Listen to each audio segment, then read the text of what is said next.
Hi guys, so it's our last day on Resilient Lady and I think both a bit sad. It's been a really great cruise, great to spend time with friends. Thought we'd put together this video to kind of talk through a little bit about our final thoughts, you know, going through sort of each of the aspects of this cruise. And should we kick off, Marky, with talking about Embarcation? Yes, so you've seen from our other videos that Portsmouth terminal was a bit chaotic. It was, and to be fair to Virgin, the ship was 6 hours late getting into port, so they can't help that. No. I think there'll be a lot of lessons learned from the way it was handled.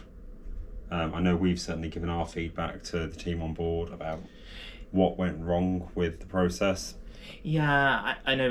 I think the first day was a bit frustrating because we had those issues with the cabin and we had issues with like cleanliness of our room, so we moved like 4 times. I think it just created quite a long day.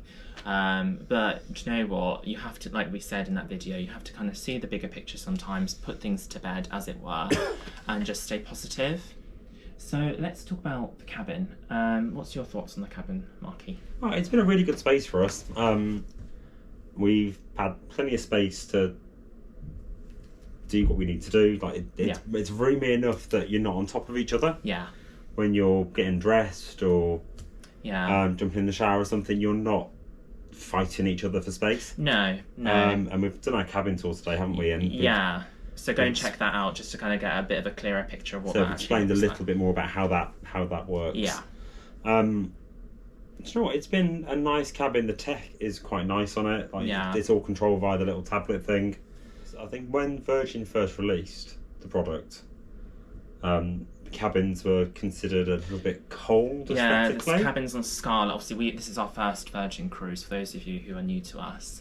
But from friends that we've talked with who've done Scarlet and done sort of the earlier cruises, they did make comment to the fact that she was a bit cold in certain aspects in the cabins. And on Resilient, and I think Valiant, but I could be completely wrong, they've just softened it up a little bit, so they've got like nice wood accents. But the bed is super comfortable. The storage is actually pretty good. The bedding is soft, comfortable. There's a decent amount of plug sockets. There's even fast charging sockets as well, which is really useful. Yeah, for USB fast USBs. So yeah, no faults this cabin at all. And do you know what? I'm quite enjoying the hammock, to be honest. I've liked sitting in the hammock. It's very comfortable. Doesn't look comfortable, but it is very comfortable. And it's relatively easy to get in and out of. Yeah. It's not. I was worried that I'd be like doing a bit of a face plant, which wouldn't be a good look really. Very glamorous. It wouldn't be very but glamorous. It's easy enough to get in and out of. Yeah, it's easy enough to get in and out of. So let's talk a little bit about dining. So, have you enjoyed the food? I have to say, it's some of the best food I've ever had. We have eaten on this cruise. We've eaten in the Wake. What did we do last night? I can't even remember. Pink agave. We did pink agave, which you're not a massive Mexican food fan, but even you said it was really good, beautifully presented. The food is really hot, really flavoursome. I can't fault the food at all. We've also eaten in the galley. It's such a great concept because you can get food relatively quickly, but it's not overly crowded in there. There's always plenty of seating. The quality is really good. And what I also like in there as well is they've got that sort of grab and go sections, which I think works really, really well. Like bento boxes and salads. Yeah, bento boxes, things if you just want to like grab something quick, if you want to just a quick dinner or a quick lunch, you can just grab something really quickly and just go. I think the thing with that is compared to a traditional buffet, it's self-service, but you're picking up a bento box, you're not using tongs and touching salad and food that other people may have touched or cross-contaminated. So it's it's like going to a supermarket and picking a lunch. Kind of. And it's reusable lunch boxes, so you just pop them in with the dishes. Yeah. And they're rewashed and reused. Yeah. The big thing for us as well is the food has been very consistent. We've not had a bad meal at all. Not even one that's not even like just good. All the food that we've had on board has been very, very good. So suitably impressed. And top tip from us guys is you must do the Wake brunch. It is absolutely amazing. It's fabulous. It really, really is. We also did Razzle Dazzle as well. We did that for brunch this morning. Again, really good. Was it the Impossible burger that you had? Yeah. The Impossible. Oh, so good. And I nicked half of it. Yeah, I did steal half of it, and it was really good. Really, really tender, nicely cooked. Again, beautifully presented. I had the salmon poke bowl. Again, really flavourful, cooked really beautifully. And then I had like a little fruit platter as well. There's a nice breadth. That's also something really key to mention as well about the food. There's a nice breadth of different cuisines. So if you really like Mexican, if you love Italian, if you love a bit of a brunch place, I like the variety of dining on this ship. I think it's really broad. There's no main dining on here. No. Every restaurant is themed effectively. It's effectively like specialty dining, effectively. Like but obviously with Virgin, there is no specialty dining. It's all included. In terms of a value aspect for dining, I think it's really, really great value for money. Yeah, and there are some upcharges on some of the items. So you had some oysters one night. We went for dinner with friends, and you got in the wake. There's like a seafood. I think it's called the Seafood Tower. It's not very much. I want to say it's about $65. I could be wrong, but you get quite a healthy portion of like oysters and prawns. But it's beautiful, really, really good. But you can honestly eat in the wake. Particularly, you can eat filet mignon every night. Yeah, and there's no upcharge on a fillet. So let's talk a little bit about bars. I think there's lots of bars on Virgin, on Resilient Lady. So you've got the Sip Lounge, which is a really beautiful space, which is just off the roundabout, isn't it? If you walk through on the right hand side, it's there. We spent quite a bit of time in there drinking with friends. You can get caviar in there as well. I'm sure. I believe you can get caviar in there as well, and they do like the Rockstar drinks in there. When rooftops wet, yeah. And then you've got the bars on the Lido deck as well. Again, we've never had any issues with like service in terms of getting a drink. It's never really been an issue for us. You've obviously then got the casino bar. You then obviously got the Manor, which obviously has the bar within there as well. It's like the split level nightclub. For those of you who don't know what the Manor is, we didn't 5 days ago. Yeah, so it's like a nightclub basically, but it's got a bar area in there. So there's plenty of choice in terms of getting a drink. Yeah, I mean, top tip for the Manor. You walk in through the mirrored corridor that everyone's seen on various social media platforms. On the right-hand side of that corridor, there's actually a door. So that gets you into the dance floor of the Manor. Yeah. Rather than going in through the front and having to not fight your way through, but navigate through a busy space. Yeah, because particularly on like Scarlet Night or like the pajama party, it's busy. But you know, it's the main. It's going to be. It's the main event. On Virgin, you see your prices of drinks. Yeah. Mixers. So if you have a Sprite or a Diet Coke or a Coke as a mixer, that's free. Yeah. Because your fountain soft drinks are free. So you see a price on a menu. I think we've been drinking Absolute vodka, haven't we? Yes. And we had that with Sprite, so it's $9 for one of those. Yeah. Which isn't too bad, really. So let's talk a little bit about the entertainment. So we haven't really done, because this cruise has been like a 4-day cruise with friends, we haven't done like all the shows. I think one thing to sort of stress as well is that don't put yourself under pressure to do absolutely everything. We saw the Drag Queen Bingo last night. Not Drag Queen Bingo. The Diva Show. The Diva Show last night on the Rocks, and she was absolutely phenomenal, banging out some pretty amazing tunes, to be honest. Really belters. And then we've just kind of seen like a little bits of live music. They do some really great little spots on Scarlet Night. And something to bring up as well is that if you don't want to like get involved, because Scarlet Night, you know, there's lots of people around, there's lots of dancing, and it's a brilliant atmosphere. Like you cannot fault it at all. Like the organisation of it was superb. You've got the Happenings cast. For those of you who don't know who the Happenings cast are, basically it's just another phrase for the entertainment team. But they'll go around and do different, like, they'll tell you stories and do games with you. It's really engaging, really different. But we thought it was great. I think the entertainment, and we spoke about this the other day. Yeah. You could sit back and live in a sense of FOMO the whole time you're on board, because they do have events running concurrently. Yeah. So side to side, so you physically cannot. If you wanted to, you couldn't go to everything. during the course of your cruise, because they'll have stuff on at the same time in different locations. Yeah. But I think what's quite nice, like on Scarlet, they have like little events that almost sort of run alongside like each other. Sub-event type things. Yeah, so if you fancy something a bit more quieter, you can go and watch some live music. If you want to go and have a drink in one of the bars, they do like lots of little different things, which I thought was really, really nice to see. But obviously the main event is like the pool party, and then the happenings cast, because they come up the roundabout, don't they, and they do a dance. They sort of introduce the theme and the night. So I think the thing for me with entertainment and the bars in general, so it sort of ties across both. Yeah. They've always had a good atmosphere. They've never felt crowded. No. Apart from the Manor. The Manor is the same as going to a nightclub on land. I think what I'll say about the Manor is it's a bit deceptive, because we walked in originally into the Manor. Was that on the first night? I think it was. It's quite a wide space, so if you actually go towards the back where the stage is, it opens out quite a bit. So we sat there with friends, and they've got like comfy seating, banquette seating, yeah. So you can kind of sit back a little bit and just sit there and have a drink if you don't want to get up and sort of dance. So that's quite a sort of nice happy medium, I think. And they've also got some seating up on the higher floors as well. So let's talk a little bit about the vibe. What's the vibe being like of the ship? Do you know what? It's had a very, very friendly atmosphere on board. Yeah. And cruising obviously is typically quite welcoming and friendly anyway. Yeah.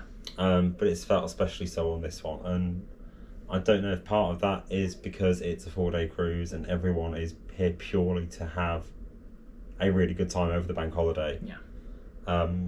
But everyone just seems friendly. Everyone's here for a good time. The crew, the cabin host / crew, they actually do get involved in terms of like, because we were talking to our cabin host today, and she was saying about how like the crew go into like the restaurants, they can make more personalised recommendations, find out what it is you like, what you don't like. I don't know, it's just things that are sort of little details I just thought was really, really nice. Like nothing is too much trouble. So in terms of like the vibe and the service, it's been phenomenal. It's definitely a big thumbs up from us. I think you take a step back, a happy crew makes a happy cruise. Yeah. And the crew on board seem very, very happy. Yeah, definitely. They just seem very upbeat. They're always smiling. Yes. Always really helpful. So yeah, big thumbs up from us. Yes. So let's talk a little bit about the ship itself. So in terms of like the design of the ship and sort of layout of the ship. Part of me thinks we haven't explored the full ship. No, we just haven't really had time. But the parts we have seen, there is a lot of great outdoor space. I think there's less indoor space as such. There's not a huge amount of inside seating. Maybe. What do you think? I don't know. There is, but then the ship's quite split up in a sense. It's quite zonal. Zonal, yes. So the bars, there are a lot of bars. Yeah, but they're not especially big bars. No. You've got a lot of smaller venues, which does mean you can get a drink easier, you can get a seat more easily. Yeah. So it's very well designed to manage the flow of passengers. Yeah. But then I guess as well, this is a smaller ship than like Royal. This is just under 3,000. Where this ship really comes into its own is in warmer climates. Yeah. Because there is a lot of beautiful outdoor spaces. So like at the aft, you've got like banquette seating that goes all the way around, which is really comfortable. You can even lounge on it, which is great. Everything's quite well proportioned, I would say. There's never really been a time I felt like it's too crowded. It's the only thing we've had with the outdoor space. Yeah. And we noticed this yesterday. It's the first time we thought, we fancy a dip in a hot tub. Yeah. There is a lack of pool and hot tub facilities. Yeah, if you're a very keen swimmer, you might be a little bit disappointed because the pool it's more of a splash pool. There's an element of a pool, but it's not very big. So if you like doing lengths, it's a pool to jump in when you've had a few drinks. Pool to jump in when you've had a few drinks and you want to party. It's not. You couldn't. It's not an exercise pool as such. Yeah. Then there's the other pool further forward of the main pool. Yeah. And that's got little seating bits in it, so it's a social space, but it's not heated to the same level as a hot tub. No. Because we were going to go in there when it was too cold.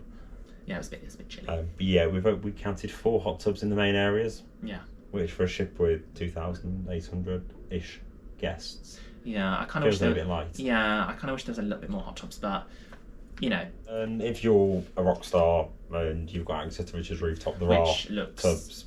Which we did manage to get a little peek into, and it's a nice space. Yeah, it's a lovely space. It is a nice space, yeah. So if you're new to Virgin, like we were on this cruise, just think there's a few things to sort of bear in mind when you're on board, and you know pre-cruise, just things to think through. Yeah. It's what we've learned as we've gone along and thought, oh, that's useful. We would have thought it was useful. That we would have thought it was useful before we came on. So first thing is drinks package. They don't have one. They don't have one. Is basically the way to put it. There is no drinks packages on Virgin. So your Wi-Fi, so you get basic Wi-Fi included. If you're a standard guest, a sailor, I should say, and you get your soft drinks and your filter coffees are included as well. If you do status match. I believe if you still do status match, you still get some kind of credit. They status match into blue extras, not deep blue. If you've done it previously, it was deep blue extras, and you get a few more odd. I think you get 2 coffees a day instead of 1. 2 coffees, like a $10 credit. I think we get an onboard bar tab as well. You get like a little onboard bar tab as well of $100 each. Yes.